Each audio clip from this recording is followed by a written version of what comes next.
Welcome to Indisputable. I'm Sharon Reed, and for Dr. Rashad Ritchie, always proud to be filling in for the good doctor today. And I love it when, really my St. Louis connect. I could call you that, right?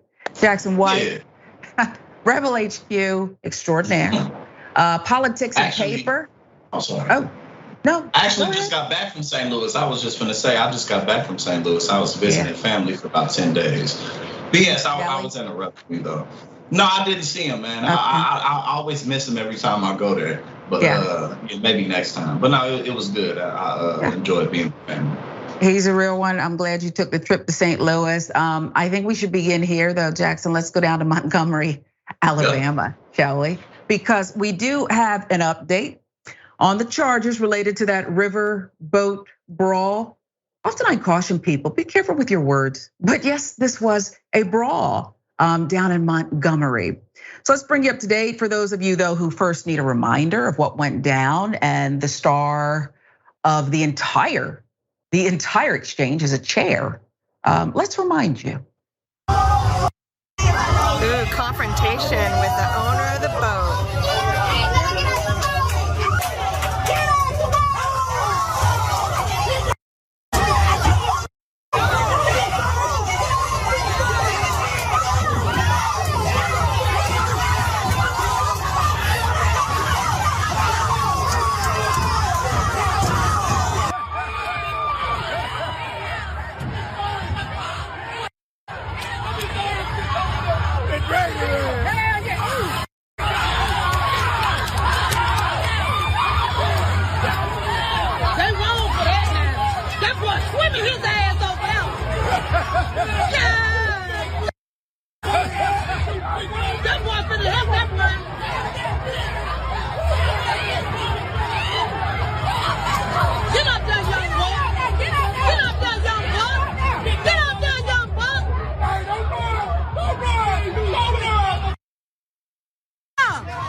So now that's your reminder. Let's give you an update on charges. Yes, 3 white men will be charged for violently attacking a black riverboat captain in Montgomery, Alabama. Those men will be charged with assault, we've learned, once arrested. Even though the melee played out along racial lines, clearly we see that. Officials say for now the attackers won't be charged with a hate crime. Not going that far, not yet. Why, you're asking? Well, investigators checked to see if there was proof to charge anyone with a hate crime for inciting a riot even, but the actions didn't match the rules for those charges in the city with a history of racism. Authorities from the local Montgomery Police Department and the FBI said there is not enough evidence to support that charge. In addition, the FBI, the Alabama Law Enforcement Agency, and Montgomery County District Attorney's Office are being consulted regarding the charges. Atlanta Black Star with the reporting update here. And we should tell you at least one of the charges is 3rd-degree assault, which is considered a Class A misdemeanor in Alabama, punishable by up to a year in prison should one of the men be convicted. The chief stated one man has surrendered to the police. His department is in communication with the other 2, preparing to turn themselves in soon. They held 13 individuals on Saturday who were thought to be involved in the brawl, but later they let them go. The chief said they are still investigating and more charges may come.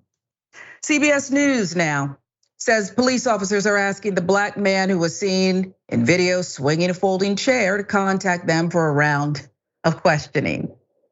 Okay, if he was my cousin, I'd advise him not to do that, but perhaps he'll want to tell something. Black social media generated many memes around the use of the chair in the brawl. I think it's the star, but maybe you have a different take. Black Twitter, y'all are undefeated still, no matter what platform you go to. People even made a song parody of the chair swing moment. Watch. Lift every chair and swing, swing up this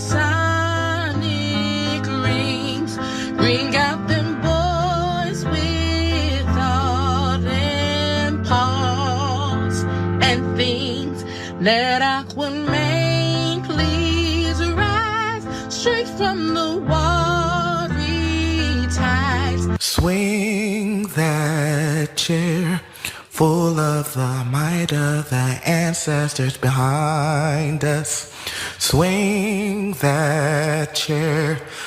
Lift every chair and swing till white racist ears do ring with the sound around. Find out. Gave me chills. It gave me chills, okay?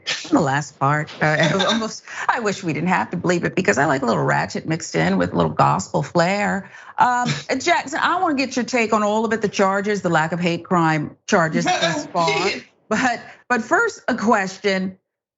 If you were writing a Hollywood movie and you had to give 1 star top billing, the chair, the hat, that was spectacular, or Aquaman, which one would it be?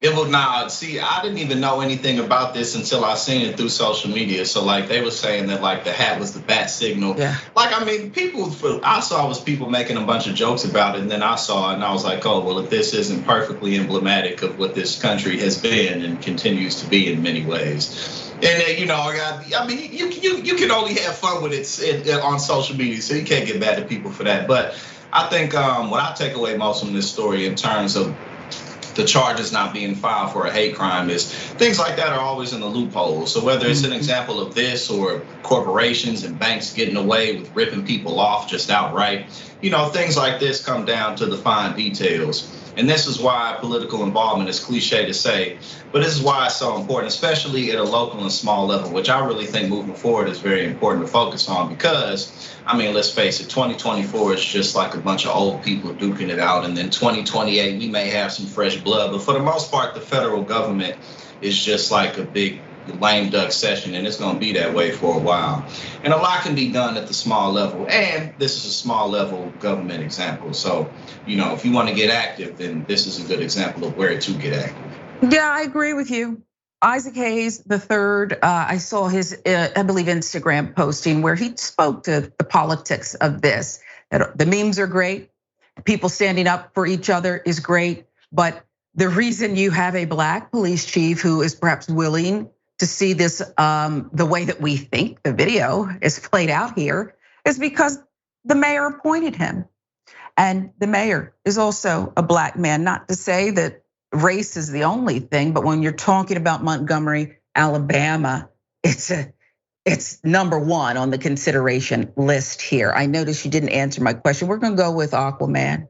Jackson. Oh, okay. Now I'm gonna go with the hat. Okay. Because that's what stuck out to me the most because it just set everything off, you know. So that's what it was such flair. Okay, maybe I go with you on that one. The strictness of the language in this hate crime statute. You have to thread a needle in order for that to, it seems to be applied. And I wonder what you make of that. What can be done here? Because I often go back and forth and say, if you would just enforce the laws in the books, we wouldn't even need it. But that's the rub. I mean, in terms of, I don't have a law background, so I can't specifically exactly say what can be done. But politically and in terms of a movement, this just highlights the areas where we can get help. You know what I mean? If Dr. Rashad was on here, he would be able to much better speak to the specifics of something like this. But again, when it comes to local action, this is the type of stuff the city council is supposed to go after. These are the types of things the city council can go after. Especially you brought up the mayor and how he's black and all the history that the city has. But again, you know, I can't answer that question specifically, but we can rally people within that community to do something about it if this bothers them. So I think that that's the important thing at the end of the day. Well, I don't have a law degree either, so I just spout off whatever I feel. And I think, you know what, that sounds good. That sounds like the law. I wanna talk before we move on to the next one though about white people. Because a lot has been made about Montgomery, Alabama and the history, and it's all real. It is all too real, and it permeates that society and much of America today. But there are white people that I see who are loud, proud, speaking out about what they saw and how wrong it was for these perpetrators. And they've also been clear about what they believe the reasoning is. A black man's not gonna tell these white people what to do. These are white people who I was quite proud that, again, they're saying it very loudly on social media, other places. I've seen them on cable. What do you make of that? Is the world changing enough with respect to allies? Well, I think that one of the things that we see throughout history is that we do the same thing cyclically. So what's important for me is that, what do you see? Dianne Feinstein, she fell over. And again, I'll show you how all this circles back around. She fell over and that makes national news. Why is a politician falling over making national news? Because she's 90 and her time is up. And all of these people's time is up. Mitch McConnell, he 80. He just freezing for 20 seconds because his time is up. Joe Biden's 80. Donald Trump 77. These people, kind of the era of the Bill Clinton New Democrat 90s era is coming to an end. And, Gen X, millennials, Gen Z, we're just at a point now where we really don't have to worry and wait anymore. If we want solutions done, we need to run for these offices. So I'm at a point where I don't really care what these people talking about. I don't really care who's standing in the way of progress. We just need to go ahead and bowl them over. We're looking at the final pillars of the lost cause going down. Look at the type of stuff that Ron DeSantis is doing in Florida. We've been watching this for quite some time, but I'm to a point now where I don't really care what these people talking about. If we need to get stuff done, we can just do it ourselves because we at that point in time. Yeah, if you want to be a fool, if you want to stay behind, we'll just keep the trains pulling out of the station. Is really what you're saying here. The train is pulling out of the station. If you want to be on this side of history, you can join us, okay? But it's chuck. It picks up steam pretty quickly, so you might want to jump on board now, right? Exactly, pretty much, and again, going forward, the more resources and influence that we accumulate, then again, it's our turn. I'm 31 years old, so again, I'm to a point now where I done lived enough life and gained enough experience where, you can get in my way if you want to, but that's the choice you gonna make. So, you feel me? I don't really care what these people talking about. Well, I'm a year or two ahead of you, just a year or two, and I'm sorry, that was not a joke. And so I'm right there with you. I've got all the energy in the world.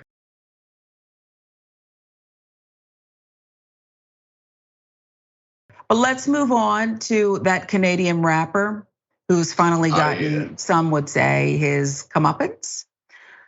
Tory Lanez, update, he is sentenced to 10 years in prison. After several delays, motions filed all around foolishness.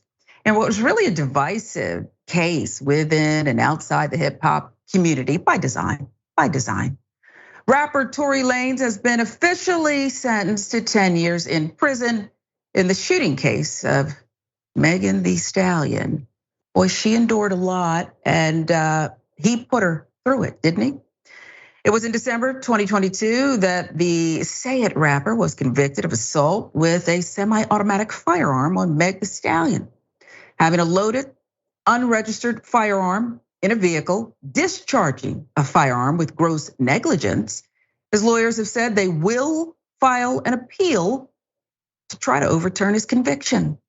Now, according to legal affairs and trials journalist Megan Cuniff, who was present at Los Angeles Superior Court on Tuesday prior to handing down the sentence, present members heard arguments from both the prosecutorial and the defense team, okay? Judge David Hereford also questioned Deputy DA Kathy Tao on whether or not sentencing Lanez to a 10-year sentence as opposed to the 13-year sentence prosecutors were seeking was appropriate.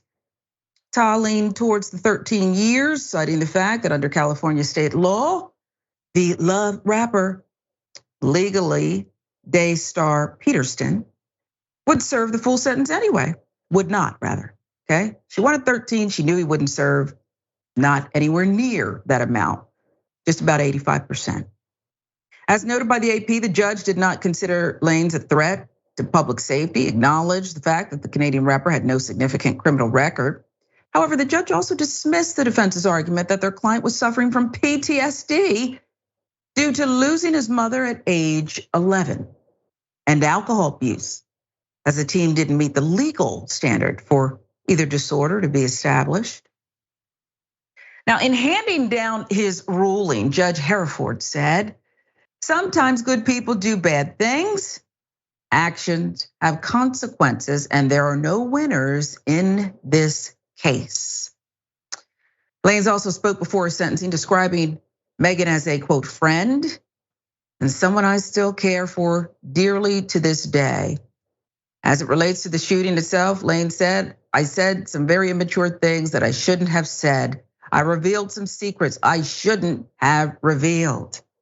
Judge also agreed on 2 of the 3 aggravating factors the prosecutorial team previously cited as their reasoning for additional prison time for Lanez. Those included his use of a semi-automatic firearm and the traumazine wrappers, vulnerability as a victim. Judge declined on the 3rd factor of Lanez's callousness and the great bodily harm he caused Meg Thee Stallion.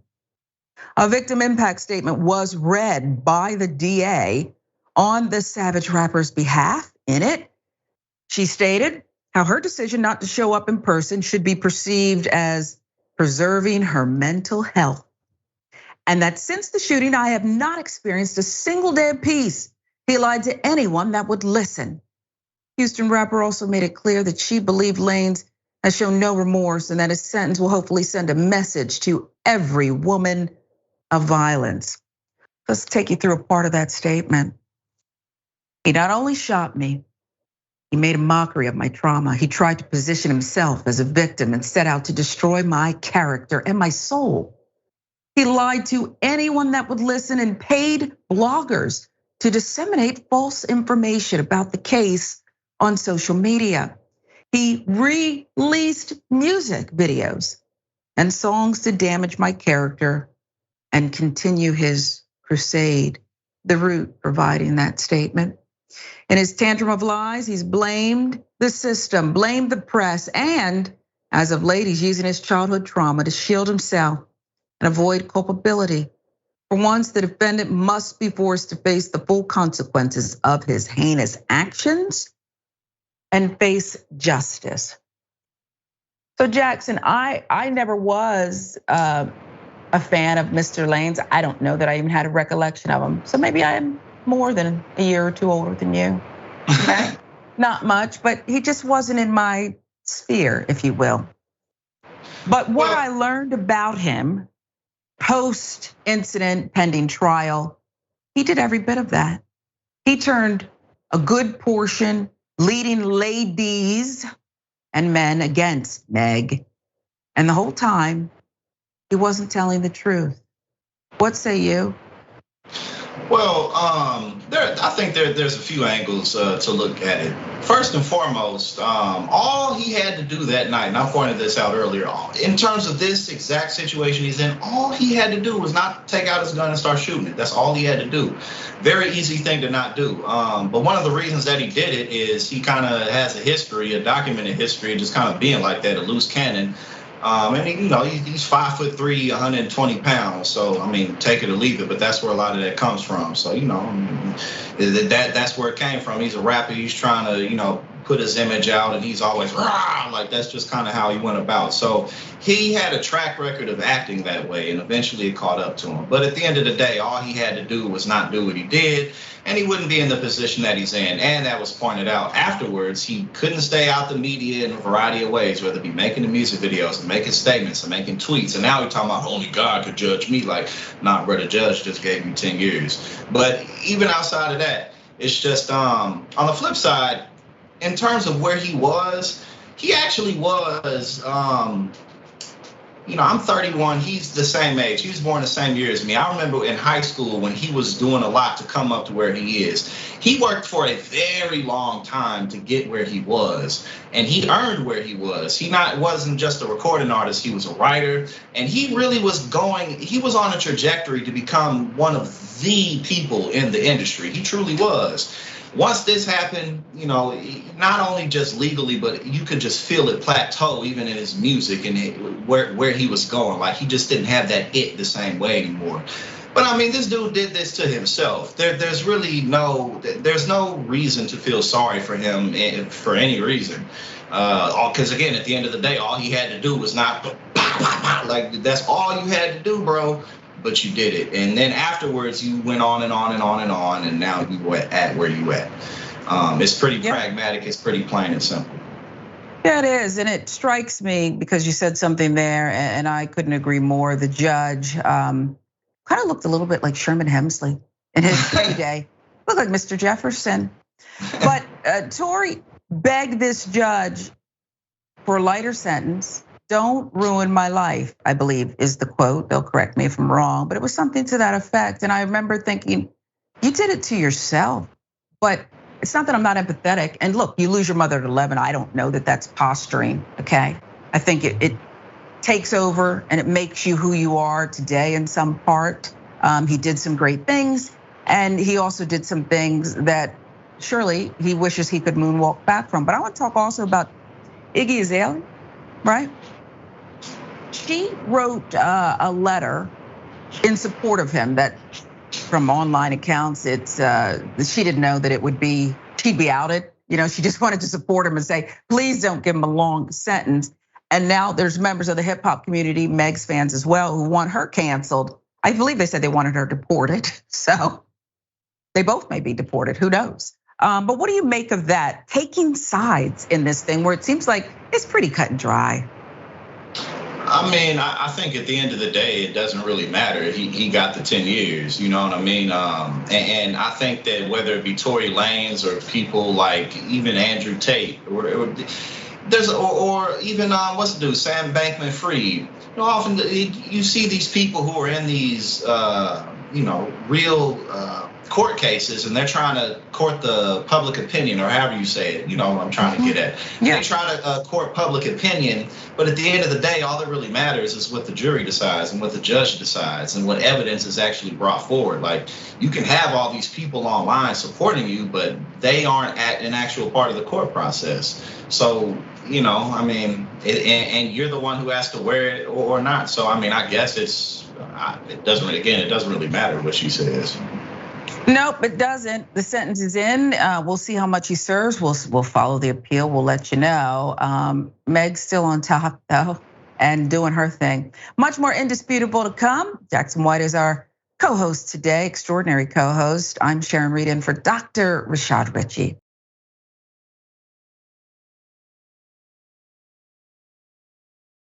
Welcome back to Indisputable. I'm Sharon Reed in for Dr. Rashad Ritchie, who has the day off. Jackson White is here. Love his commentary, love his insight, his way of thinking.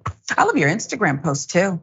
They get right to the point. They get right to the point. Right to the point. As soon as the broader public finds me on IG, I'm finna. Thanks. Yeah. Keeps it real. We do want to mention the Good Doctor's book. Where does he find the time to do such masterpieces? Happy National Book Lovers Day. If you haven't checked it out, Dr. Rashad Ritchie, host of Indisputable, of course, has a new book out. You can find it on Amazon. Just scan the QR code. The title of the book is Ancient Egyptian Mastery of Quantum Physics, Vibratory Frequency, and Geometric Sciences. An overview of complex scientific applications in ancient cultures. And so, Jackson, I know the last time you were on, we both were going to read the book and give our takeaways. We'll start with you. Well, I have not. Yeah, exactly. But what I was gonna say actually is earlier on my stream, I was talking about Dr. Ritchie. I was saying every time I turn my head, he got something else going on. He the new head of this. He getting a street named after him. He getting an award from somewhere. And it's good. And I was like, well, he got a doctorate in physics. I was like, that's right. No, he got everything. He's a real one. But no, he is a real one. We should read it and discuss it and do the book club because the title seems over our head, but Doc, it keeps it real and he speaks to everybody. So I hope you all will go to Amazon, buy the book. Just buy the book, okay? Let's get you some comments. TYT member Trump's Lady Lumps had this to say about no hate crime charges that Doc, Montgomery, Alabama, the riverboat brawl. Never in a million years would I guess a race war would start in the progressive state of Alabama. Come on, Lady Lumps, but I feel you. The update on Tory Lanez sentenced to 10 years in prison. Lynn has this to say, Tory couldn't stay in his own lanes. Hey, you guys are cute today, and it's true. Want to thank Jenny Jupiter. Thank you. Hey, Jackson, love ya, she says. Oh, yes, Jenny. Yeah, she always with us on politics. Super fan. Yeah, super fan, Jenny. Follows you everywhere. Fritz Jocks, we appreciate you. Thank you. Snackson. and yes, Sharon. Fritza. Yes, everybody. Yes, everybody here today. Everybody here today. Okay, so you put out the word, and yet another. Okay, and they're generous, Lady T. Watch out, Jackson. Cougar warning. I'm prowling. I thought she was referring to me at first, but apparently you do have quite the following. I guess so. You know what I'm saying? Hey, you know, that's all I'm gonna say. Hit me up. You feel me? Doesn't bother you. Oh, that's all I'm gonna say. Okay.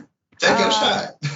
Yeah, we'll save it for Love Island. Let's get back to the hate crime charges, the riverboat brawl. Jackie O has this to say. Get out your folding chairs. It's time for Indisputable. I don't think Doc would mind that. I don't think he would mind that at all. Black woman, get 'em, Soul Life says. Grumpy Cat, well, I like the illustrations, a couple of chairs. Swing low, sweet chair, Riota. Okay. You hit him flat top on the head with that chair. It's wonderful. It's wonderful. Keep them coming because there's nothing wrong with being creative. There's nothing wrong with that. No. No. And we'll see what you think about this one because it's that time of the show. I wish Karen would. You want to call the police on them for having a barbecue on a Sunday. You're still free. Back off. I'm going to tell them there's an African-American man threatening my life. You gotta get your dog. You gotta put your dog on a leash. You gotta keep your dog out of my yard. Oliver. Sorry. Like, no, this is not a sorry thing. This is like the fourth or fifth time this has happened. Okay, you don't have to get rowdy. I'm not getting rowdy. I'm upset. I'm not going inside. This is my property. I don't have to go inside. My property. I'm not on your property. I never was. Yeah, you can't even pick your own trash when it falls in the front. I'm not on your property. You look crazy. You look like you've. Show you crazy. Show me crazy then. Come show me crazy. I would love it. Yeah. Come show me crazy. Take your ass inside. I'm not taking my ass inside my own house. I can do what I want on my property. I have barely even raised my voice at you. Okay. You're acting ridiculous. You're acting like you're acting like a child. You guys go play and ignore this thing standing. You're acting like a child. You are a child. That's right. Is this how you talk to people? Hey, Carrie. هونيك احسن منك حريمه ها والله بجيب تحترمي نفسك. Is this how you talk to people? Because I haven't disrespected you one bit. I wish to God. Put me on whatever. I wish to God you put your hands on me. You girl, you better get. Or what? You're on my property. Be on whatever. What are you, black? You're black, so you got right. Oh, girl, let's make it get good. Let's make it good. No. She got to say what she got to say. No, it wasn't and right. I haven't stepped over my property line, but I will make sure everybody knows you're a racist. Yeah. Come on. You are racist. I'm not racist. You just think you're black, so you're up in my face, right? Yeah. No, I'm up in your face. Oh, she's black, you guys. Be scared. Run. I don't give a flying. You're purple. You let your dog run in my garage for the fourth time. My garage on my property. How am I wrong? Go. And now you're gonna put your hands on your mother and push her too? Have you lost your mind? You're scaring your children. Do you see why the dog was running away? Do you understand why the dog kept running next door to the black neighbor's home? I think we get it. This incident happened in North Carolina, according to a follow-up video shared on TikTok. The poster pressed charges against the neighbor following that exchange. And what stuck out to me was the toddler in that Barbie vehicle taking it all in. Jackson, what do you make of this? I liked the neighbor who was recording her self-control, how she was able to stand her ground, keep recording, and not get out of the pocket. Although, I don't know if there'd be anything wrong with that at this point. Well, I mean, I clearly this woman's crazy, childish, everything that was being pointed out. And I would imagine that living next to her on a regular basis is probably pretty difficult. If that was just one of the days and one of the instances that was recorded, then yeah, I'm sure that things can get a little bit rough. And if things went back and forth like that day after day, then violence, I'm sure, would ensue at some point. But I mean, you can't go about your adult life doing that. At some point, if they get into a fight, somebody gonna get locked up, somebody gonna go to jail. That's all that's gonna end up happening. And then she got children. She ended up putting her hands on her mom. So, hey, whatever comes is her problem. Now we sitting up here talking about it, the whole internet talking about her. I don't know what her employment situation is like, but yeah, sometimes, well, not sometimes, eventually you gotta grow up and life will go better, but sometimes people don't do that. And what are the odds, do you think, that the next time the dog runs away, the senior citizen grandma follows and runs also to seek refuge in the neighbor's? You're right. She gonna get out of there as soon as she can. She keeping everybody in that house captive. She locked them there every time.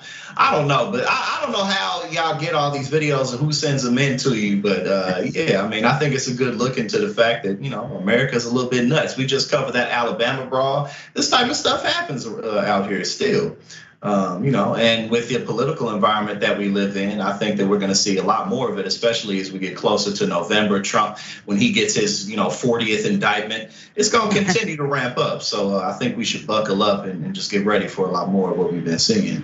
Well, Indisputable has spared no expense. A certain wing of the team, Wish a Karen Wood wing, combined with what in the red state hell, they do an incredible job at culling these videos and outing people, okay? But you at home do the rest. It is much appreciated because one at a time, again, I believe that they've got to be studied and we've got to get whatever this affliction is. We've got to rid society of it. But in the meantime, we're there to document and to bring it to light, share it, expand people's view. A lot of times I'll say this to Button at Jackson, people who act like that want you out of the neighborhood, okay? As she approached the camera and then said, "You're black, so you get in my face." Okay, didn't really seem to jive with what we were seeing. Right. She's like, "You're black, so you have rights." Yeah, they want you out of the neighborhood. And my home is where I enjoy to be. I want to be left alone. What are the odds that somebody's got to go here?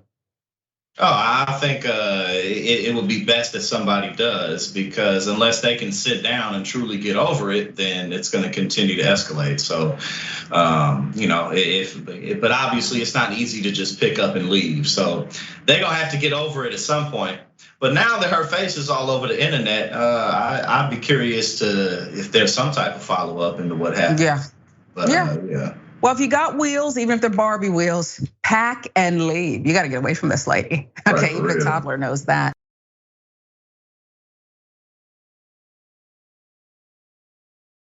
How fast do you like to drive? Well, you're grounded. They took your keys. If you are a NASCAR driver who is apologizing for doing something really despicable, not funny, liking a George Floyd meme. Let's tell you more about it. 25-year-old NASCAR driver Noah Gragson, suspended by the Legacy Motor Club and NASCAR last week after being accused of liking an offensive George Floyd meme on Instagram. Now, the Instagram post Gragson reportedly liked appears to show Floyd's head on Sebastian the Crab from The Little Mermaid with the caption, "Under the knee," per screenshot posted by TMZ. Apparently, he and some others thought that was just so funny, just had to like it. Legacy Motor Club said on August 5th, quote, "We have made the decision to suspend Noah Gragson, effective immediately, regarding the actions that do not represent the values of our team." You see the statement there? And they put Josh Berry in his place. Days later, NASCAR backed Legacy Motor Club's decision. The organization decided that Gragson has violated the member conduct section of the 2023 NASCAR rulebook and placed him under indefinite suspension. I'd be curious what the 2019 NASCAR rulebook said about this kind of thing, but it's just me. I'd be curious if anybody has a copy. Gragson has apologized, expressed disappointment in his actions on Twitter. You see it there. Responding to Legacy Motor Club's statement, quote, "I love and appreciate everyone." He wrote, "I try to treat everyone equally, no matter who they are. I messed up, plain and simple." Gregson is not the only person called out at their job for sharing insensitive Floyd posts. Multiple law enforcement officers nationwide, including Maryland, Washington, California, have come under fire following accusations of spreading the memes. Now, he said he Jackson tries to treat everyone fairly, equally. What do you make of the response here? Legacy first makes the indefinite suspension. NASCAR, it takes them a couple days, but they do it. Well, I mean, I think realistically they would have to. I mean, if he's going to be somebody who's on, front facing the organization in some type of way, especially right now with the election going on and, kind of the NASCARs. They have some branding issues when it comes to things like that, especially when it, expanding outside of their core base. So you have to do what you got to do.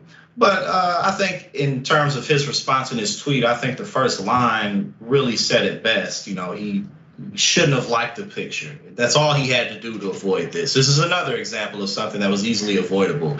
You can think what you think. You can go about things the way that you like. But, at the end of the day, you work for this organization. And now you're in the position that you're in because you like the picture.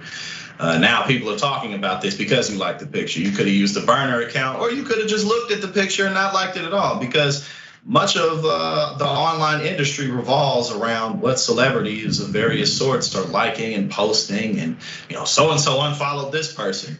You may do the most mundane thing on there. So oftentimes people who are in bigger positions, they don't post certain kinds of stuff. Like I mentioned before, like I post certain types of stuff now because I'm kind of low key. You can't post a lot of the way that I do because it's too many people looking at you. So that's just kind of how it goes. When you got the whole world looking at you, there's certain stuff that you might not want to do. So this is another example. I don't feel sorry for the guy at all. No. How can you? Bubba Wallace is out there front and center, Black Lives Matter, NASCAR. How much of this do you think is a business decision? Because it did strike me that 75% of NASCAR fans are still white, okay? It's a very white sport, but it is growing in popularity amongst a diverse group of fans, Black fans, other fans, upwards of 25% now. Business decision or just trying to do the right thing?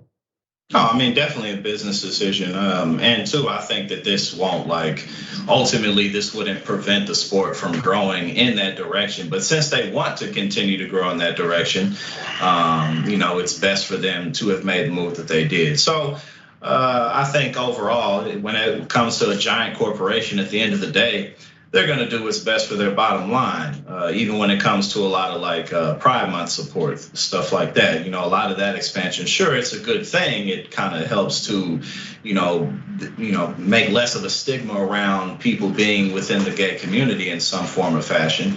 But at the end of the day, they realize, hey, gay people, queer people, trans people may want to buy our products.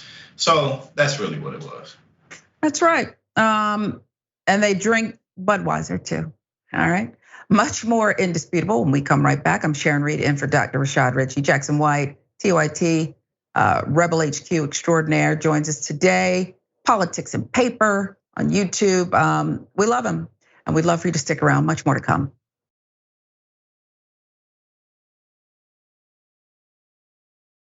Welcome back to Indisputable. I am Sharon Reed, filling in today for Dr. Rashad Ritchie. Let's get you some more comments. You all have been very active today on many of the stories that we brought you. And so let's talk a little bit about what you're saying. TYT members first.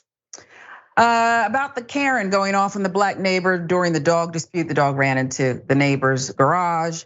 Greyhound Dragon says, OMG in front of the children, terrible. That's what I saw, that pink Barbie car, just taking it all in. About the NASCAR driver apologizing for liking George Floyd memes. We'll get you some comments on that. But here, first I gotta get, boy, your people just love you, Jackson, okay?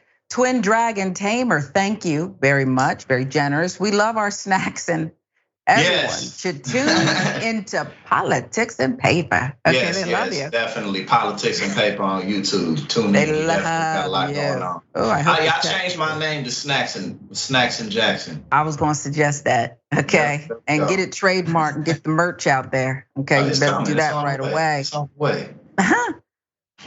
Reginald Geeter says even Karen's mama ain't safe. We did see Karen pushing the senior citizen, and that's a no-no. Matter of fact, it might be actionable, elder abuse.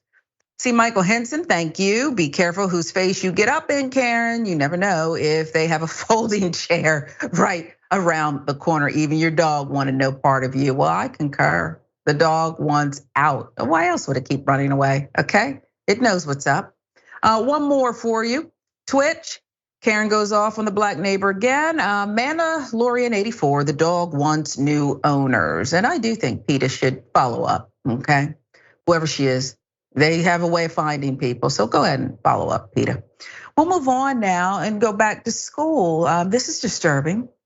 Principal charged with spending school funds on trips. I mean, these must have been some trips when you look at the number here. According to a Department of Justice press release, Nia Wilson, former Boston High School principal, is charged with misusing nearly $40,000 in school funds for personal use, including 2 luxurious all-inclusive vacation trips to Barbados.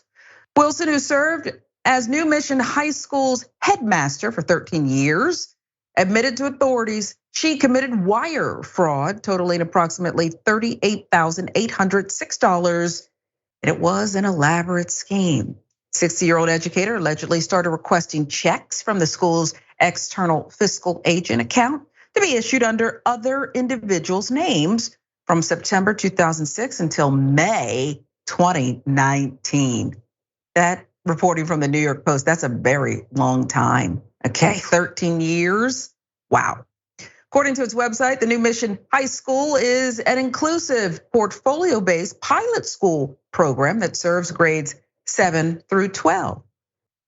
Pilot school budget, like New Mission's, is typically overseen by an external fiscal agent that issues checks at an administrator's request. She would then fraudulently endorse those checks to herself, then deposit them into her own bank account. Wilson repeated the scheme for trips to Barbados in 2016 and 2018, and even requested the fiscal agent issue checks for 2 of her friends who accompanied the principal on the vacation. So she became bolder, according to DOJ. Christopher DeMetta, acting special agent in charge of the FBI Boston division, said in a statement that instead of working on behalf of her students, Wilson abused her authority to use the school's budget as her own personal slush fund to embezzle tens of thousands of dollars to fund 2 all-inclusive vacations to Barbados, again for herself and her friends, one company. Wilson pleaded guilty and agreed to pay restitution. She will appear in federal court in Boston at a later date. Wire fraud could land a person in prison for a maximum sentence of 20 years, up to 3 years of supervised release, and a fine of up to $250,000. The DOJ added that the details contained in Wilson's charging documents are allegations until she's proven guilty. Again, she pleaded, just going through the process. What she did, and apparently has agreed with the charging document, Jackson, is despicable. Again, what about the children? But I want to focus on the 13 years that she got away with this. Who's to blame for that? Well, I think first thing when it comes to that 13 years, that she has absolutely no defense, which is why she pleaded guilty, because, and you pointed out too, in terms of how bold she was, she got very, very comfortable. She had to have dipped her toes in first, but that's the thing about depravity. You know what I'm saying? You get too comfortable with it, next thing you know, you neck deep, you all the way deep down inside of it.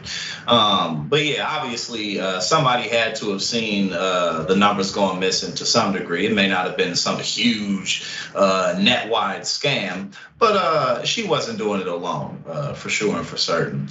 But I mean, yes, obviously she's taking money away from the kids, but you start a side hustle of some type. You got a good resume. If you're in that type of position, you could do something, make an OnlyFans or something. It's all types of things you can do these days. You feel me? But like literally, that would have been a better look. You know what I'm saying? You would have had to deal with all types of stuff, but that would have been a better look than this. Like, well, I wanted a little more out of life, so I just started stealing from the children. Yeah. You feel me? Like there's no way that you could positively turn that into a good spin. And I've heard, Jackson, that the OnlyFans that you mentioned, and there's no shame in the game if that's what you want, and not everyone is nude there, but I heard it's unlimited amount of money one could make if they're creative. Right, you just got a W-9 and pay your taxes at the end of the day, but you good. You feel me? Like you ain't gonna have to deal with none of this nonsense and this BS on the side. But people kill me when they think that they're gonna get away with stuff like this. At the end of the day, it's like whether it just be the easy paper trail, but also there's something about being involved in fraud to where it's like all of a sudden you can do these luxurious things and no one's gonna think about that. Last week I was poor, but this week I'm riding around in this purple, this bright blue Lamborghini. Like, oh, that's totally legitimate. And I mean, she wasn't riding around in a Benz or a Beamer or nothing like that to my knowledge, but she going on all these vacations with this money. You get too comfortable and you think that you're untouchable, and that's how people like that go down. Yeah, I think you're right. And I bet you if we went to her Facebook or Instagram, there would be the photo spread, Barbados, me and my girls. But the comfortability, comfortability of her inviting the friends, writing checks, commissioning checks being written to the friends, that is rich. I though still think that those who oversee these funds have a duty, a fiduciary duty to do better than that. 13 years. Yeah. She's culpable, but somebody else should be on the hook. That's just my take. I don't know if you could legally do that, but if I give you a job and say, Jackson, could you watch my bank account? And for 13 years, the money flies out and you keep sending out checks. I'm pretty sure we have to have a conversation about this. Right, again, because there's no way that she was doing this by herself. So maybe there are a couple of people who have gone down or will go down. We have yet to see. But at the end of the day, shame on her. And again, she has absolutely no defense. What are you gonna say? It's like, well, a couple times I slipped up. No, you did this for 13 years. Yeah.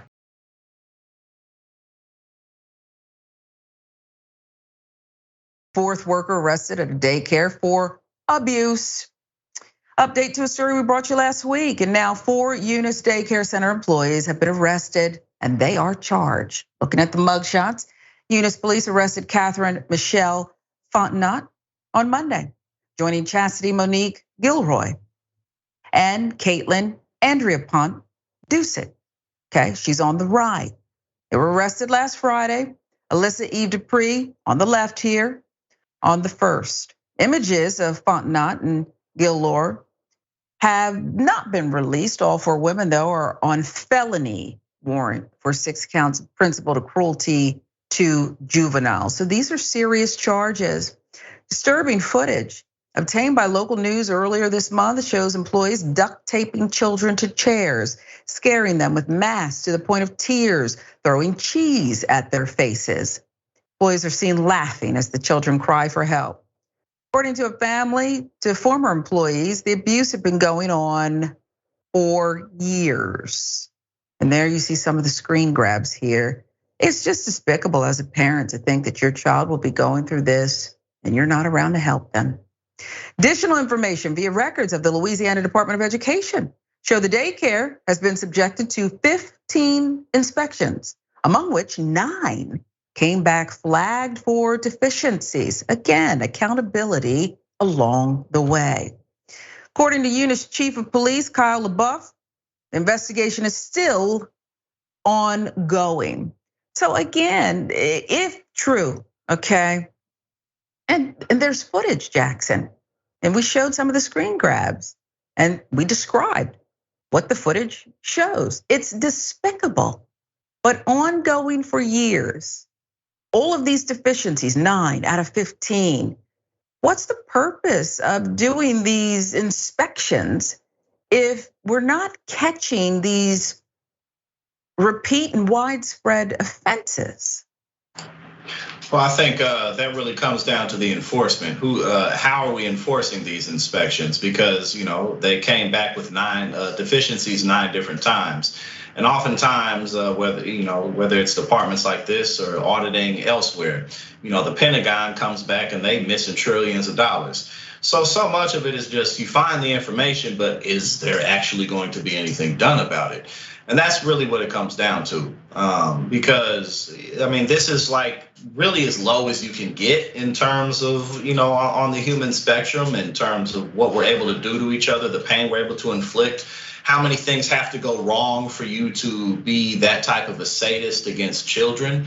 And then basically maneuver yourself into a situation to where you can carry that out because you can hide in plain sight in some type of way. I mean, they were doing that because they wanted to do it. There's no other good reason for it.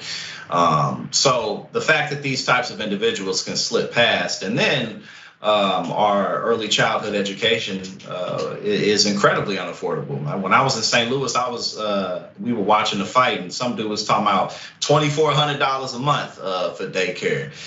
So again, like people are paying this type of money. We should be able to trust the people's hands who we leave our children with. But we have to enforce things when we find that there's discrepancies, and they saw that here. Yeah, and I can't help but wondering as we wind down on this one, Jackson, if we have the mugshots to put back up, we look at, white tears, while the screen grabs show at least one or more children of color. Louisiana has a history, of course, that I hope we all have a common understanding of. It is amongst the bottom when it comes nationally to education and the like, but I wonder, and these are felony charges. I do wonder, and I want to reserve and follow the story through conclusion, if someone will feel sorry for the wrong party in this one. I'll give you the last word. Oh, I'm sure someone somewhere will, but perhaps this one is so egregious that they won't air it on television or take it up as part of their marketing. I think we may not see this one for that. Now, again, the Alabama boat thing, that's different, but this is involving children. So I think if there's anyone supporting this, they'll keep it on the hush. Keep it on the hush. We'll see. Hopefully. I mean, yeah. We'll see. Probably check and see if there's a GoFundMe already for these perps, and then I'll let you know. Much more indisputable to come. I'm Sharon Reed in for Dr. Rashad Ritchie. Jackson White joins us as co-host today. We'll be right back.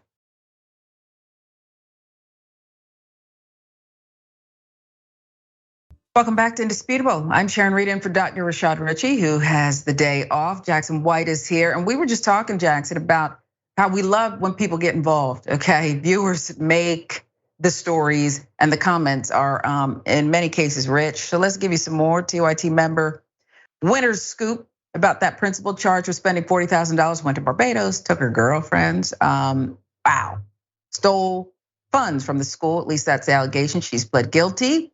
Winter's scoop says, see, the problem is that she didn't steal enough to get to the other side of the justice system. $40,000 just isn't rich folk numbers. I think you make a strong point, okay? Had it been 40 million, nobody goes to jail, okay? You might not even be charged criminally, okay?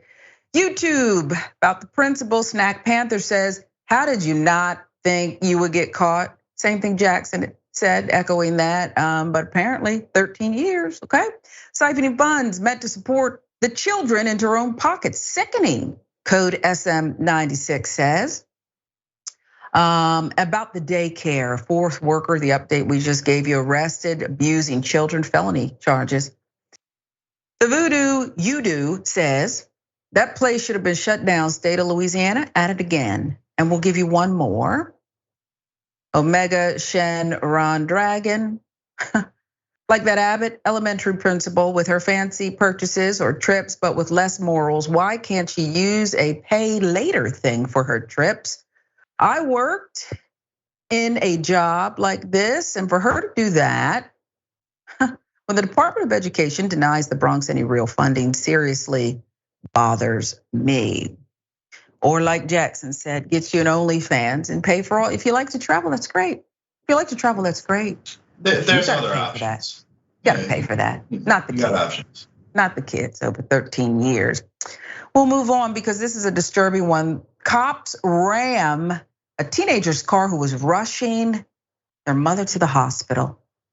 Mother in an emergency health crisis, trying to get mom to the hospital. 18-year-old Kenachia Mose was speeding on the highway en route to take her mother to the ER, leading Arkansas authorities to use the pit maneuver to stop the vehicle.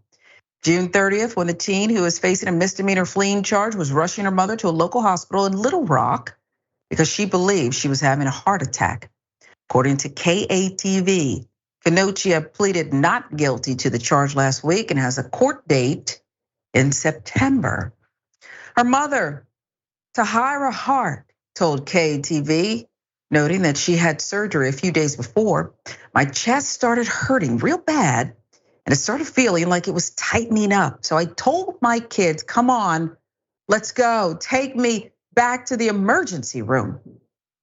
Hart and her daughters, Kenachia, who was the driver, and Kenachia, they all hopped into the car to make their way to Baptist Health Medical Center, darting on Interstate 630, according to the report. Their hazard lights were flashing during the time of the incident. Atlanta Black Star with the reporting. Footage obtained by the news station shows the moment an Arkansas State Police trooper used the pit maneuver as Kenachia exited the highway. And after the trooper, Monte Hernandez, rammed the family vehicle, Kenachia immediately put her hands up, and the sisters could be heard wailing and begging the officers to help their mother. You gotta help me, please, please help my mama. Kenachia is heard yelling multiple times in the video. I'm trying to get my mother to the hospital, the teen said, responding to Hernandez while getting handcuffed by officers at the scene. Now, according to the police report, local Little Rock police initially attempted to stop Hart and her daughters, but couldn't. That's when Hernandez got involved. During the encounter, Kenachia was let go, was able to take her mother to the hospital per the outlet. In an August 1 statement, ASP Colonel Mike Hager said they stand by the troopers' actions considering the totality of the circumstances. Now, in addition, the agency said that while driving, the teen reached 115 miles per hour and didn't stop when Little Rock police turned on their lights. They added that the teen skipped 2 hospitals on their journey. No one was injured during the incident, officials said. Now, troopers are trained to consider numerous factors to reduce the risk of serious physical injury or death to innocent members of the public, the officer, and the suspect. It is ASP's duty to put the safety of the public ahead of all other factors, the statement said, adding, driving to the emergency room does not give someone a free pass to speed, violate laws, and endanger the public. Jackson, you first. Well, I think everybody in this situation was clearly panicking and freaking out. I mean, there's no way that this woman's daughter was prepared for this situation. It was very nerve-wracking. So, her driving 115 miles an hour, if she had trained for this many a time, then I'm sure she could have carried it out more responsibly, if you want to say it that way. But it was an emergency. So, I mean, there's only so much real blame you can put on her in this situation in terms of like, oh, this is just something terrible that she did. But ramming the car could have ended up in people dying. It could have ended up in a lot more cars crashing.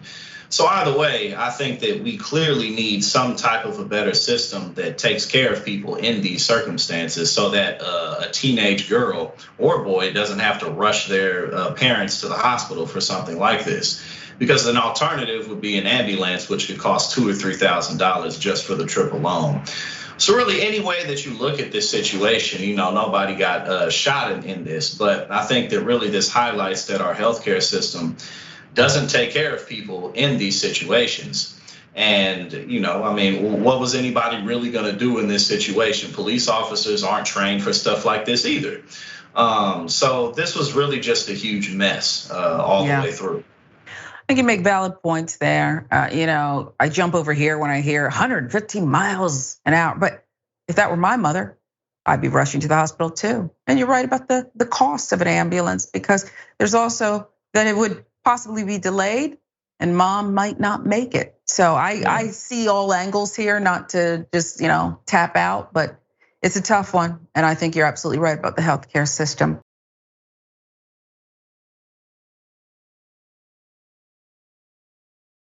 We'll move on because there's text messages. If you don't want people to find out, you don't text it.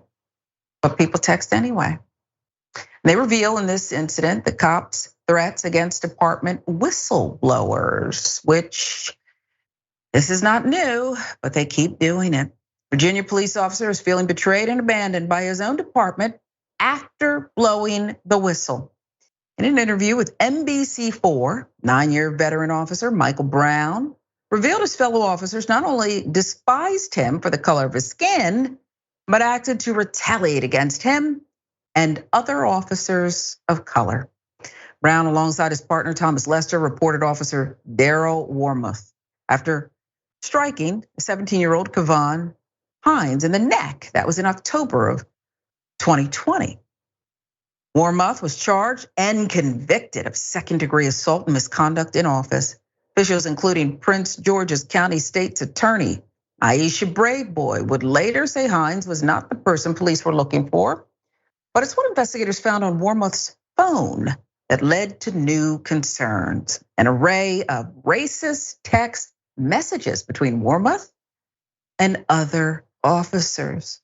Serve and protect. As stated by NBC4 Washington, for instance, while discussing a criminal investigation involving Black officers, Wormuth called them effing animals and remarked they were Black people in a white man's job. In another, Wormuth texted a different cop, "God forbid we make a Black person look bad or expose them here for what they are, effing animals."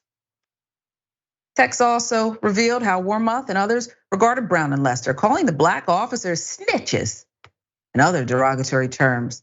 Court records show the county would later accuse some of the texting officers of conspiring to not back up Brown's squad in the line of duty, a retaliatory act officers called a, quote, code red.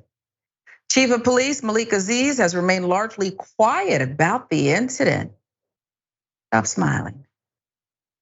In 2 statements issued on Aziz's behalf, the department has made it clear that we do not tolerate racism within the department, and any threat of retaliation against any officer or employee won't be tolerated. When asked about Brown's concerns specifically, the department said they worked hand in hand with State's Attorney's Office, the Department of Justice, and the Prince George's County Office of Law to ensure that all aspects of the investigation were handled properly and in accordance with the law and departmental policies. Department has filed administrative charges against Wormuth and a fellow officer related to the inappropriate comments. Those cases are still pending. The department said the administrative process related to Wormuth's assault charges is still ongoing too. Now there's a lot in here. The racist, vile comments, Jackson, the Black chief who seems to not want to weigh in on this, and then issuing just the blanket ridiculous statement about what they don't tolerate when clearly you do, and it's there. And then the other thing about the Department of Justice, and we're working hand in hand. What about just clean up? We got it. You're gonna cooperate with everybody, but how about clean up your backyard? How about clean up your department? Your takeaways here from everything we kind of just outlined there. Well, I think that this is pretty standard. This type of culture runs rampant within police departments and municipalities all across the country, especially the further south you go. But also one of the parts that's really rampant within police culture is this kind of a brotherhood of people protecting one another.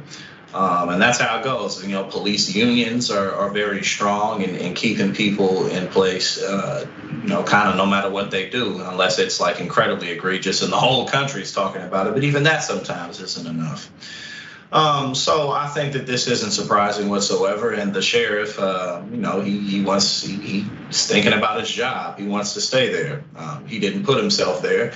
And unfortunately, or fortunately perhaps, in terms of how we can make change is, these municipalities, we can get involved again in community and local politics. That's how we're gonna make a difference when it comes to stuff like this. There's not gonna be any type of federal sweeping bill that comes anytime soon. And if it does, it's not going to completely clean house because the police, the law enforcement system just doesn't work that way. So yeah, so I think this is just another day in law enforcement in America. I think you're right, but I also think the chief is a coward. He's a black man, and I don't like his smiling picture, Jackson. I don't like it at all. He's got beautiful teeth, but I just find it disgusting, this quiet. Because he's the chief of everybody, but he sounds like, well, the silence is deafening. He's afraid of the union, who protects police at all costs unless they're black. We're not just talking about racist vile text, we're talking about that code red we've learned about, which means we're not gonna back you up. Putting their lives in danger. That's really what you're saying. We're putting their lives in danger. And I prefer, let's say, what Barack Obama said after Trayvon Martin was, and I'm gonna keep calling it murder. He could have been my son. Could have been my son. So when Chief Malik Aziz stays silent, I think it's cowardly. Protect all of your officers and speak truth to power. Or just sit on your hands and try to maintain yours.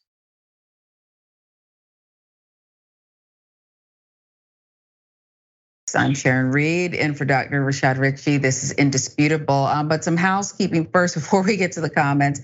More fans, Jackson. Brandy Nuance, YouTube member, we appreciate you. Sharon, please tell Snackson. I said, hey, it's a big red heart for you. Okay. Hey, what's up? Never gets old. I'm Snackson officially now. I said it so much it just replaced my regular name. You just change it. You go to court and change it. Yeah, I can, right? Yeah, why not?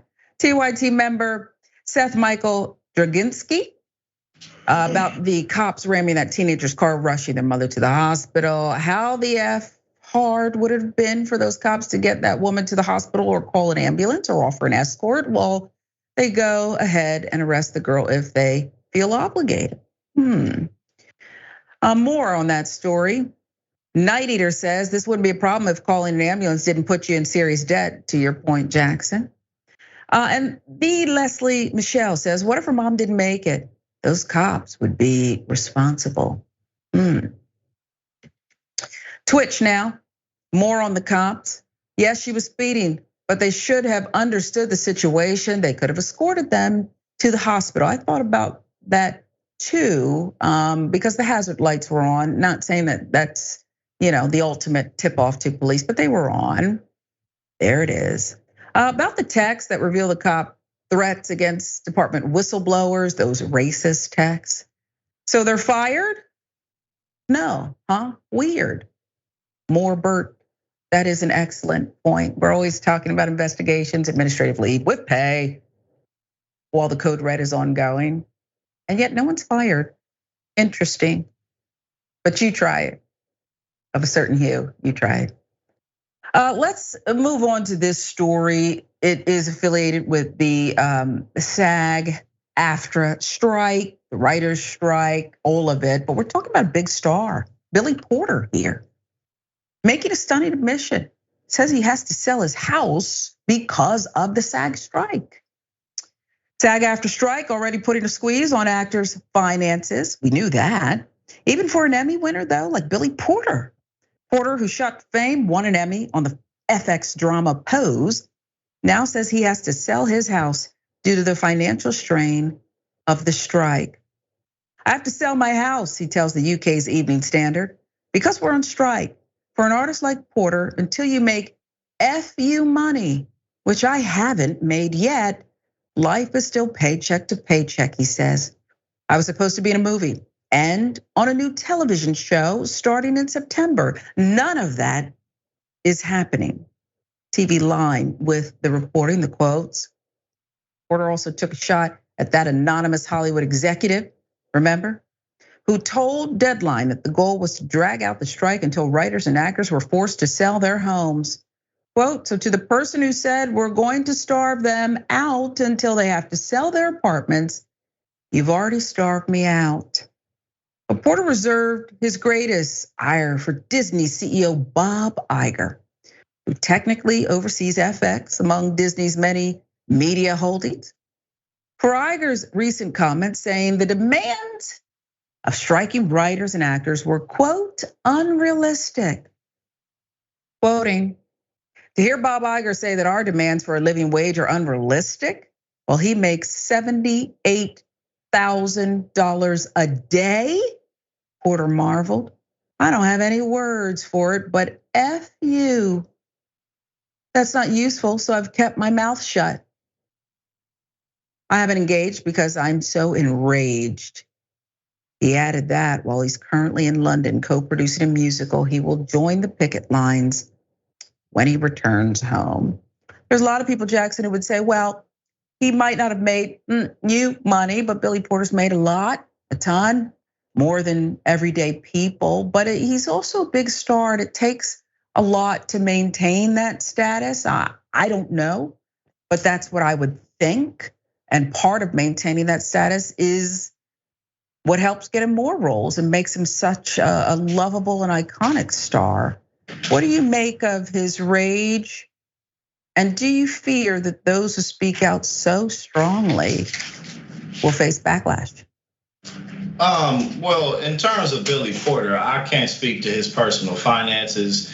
I'm sure he's made enough money to where he'll be all right. And if he put it somewhere, then he'll be all right. So I can't speak to that, but I will say that a lot of these people really don't make as much money as you think that they do. Because if you don't own, then you getting paid at the end of the day. And a lot of people got to get paid. And a lot of the trade-off often is the FaceTime and the fame that you get. I mean, I've been offered to be on like Love Island type shows on VH1, and they talking about paying me like $2,500 to get 3-4 weeks of my time. These people really don't make that much money. Not today, Snackson. It's basically what I'm getting at. Well, I don't need to put myself out there like that at this point anyway. But in regard of like, so a lot of these people aren't necessarily uber millionaires. Now, at the end of the day, I think that this is more of a bigger issue for writers and people who actually are behind the scenes producing and creating this content, and the battle that they have with AI and trying to be replaced, and the people that we don't see. So I can't speak to Billy Porter's personal finances. I think he'll be good, but I think that this is a real issue because this is corporate America doing its best to not pay people and replace people with artificial intelligence as quickly and efficiently as possible. Yeah, if you don't own it, somebody else is always going to tell you what to do. I say add another show on YouTube, Snack Island, you can call it, and you'll own that. You'll own that. We appreciate you. Tell people where they can find you. If you don't, your fans will. Oh yeah, check me out at youtube.com/@politicsandpaper. I stream every day. I got weekly shows, and we got a whole lot more coming. Again, that's youtube.com/@politicsandpaper. Okay, Snacks, and we appreciate you. Always a pleasure. I'm Sharon Reed in for Dr. Rashad Ritchie. Hope to see you again soon. Indisputable is still the fastest growing news show in America compared to CNN, Fox News, and 30 other networks. We tell the truth on Indisputable because the truth is indisputable. We go places that other news media outlets refuse to go. When there were human rights abuses happening at the Victorville prison, guards and members of the community contacted us. You, through your investigative reporting, unearthed very troubling allegations about specific forms of abuse and discrimination in the federal prison system. It really doesn't take much to be a trusted voice. All it takes is to be fearless, report on matters, be an advocate. I called it the bullpen intentionally because it's a place of preparation. We present individuals who may have an opposing view, so we debate. Sometimes we interview individuals because their stories deserve to be heard. A survivor of significant police misconduct and his attorney. We covered this story earlier and to remind you of the horror of one man being shot at damn near 100 times by the police. We take time on this show to showcase the temper tantrums of Karens in the wild. We do this not because we want to see people's emotional outbursts in public, but because these incidents are emblematic of a bigger societal issue taking place across the nation, and it has to be checked. My friend, my big homie, attorney at law, Benjamin Crump. I just want to thank you, man. When educated, articulate brothers like yourself speak truth to power, it makes a great difference in changing the landscape in America. Listen, no matter what you do, don't allow the politics of ideology to evaporate the soul that still exists inside of you. They don't stop, I don't stop. Racism won't stop, I won't stop. Systemic bias won't stop, I won't stop. People still need health care, so I won't stop. People still need criminal justice systems reformed, so I won't stop. You won't stop either.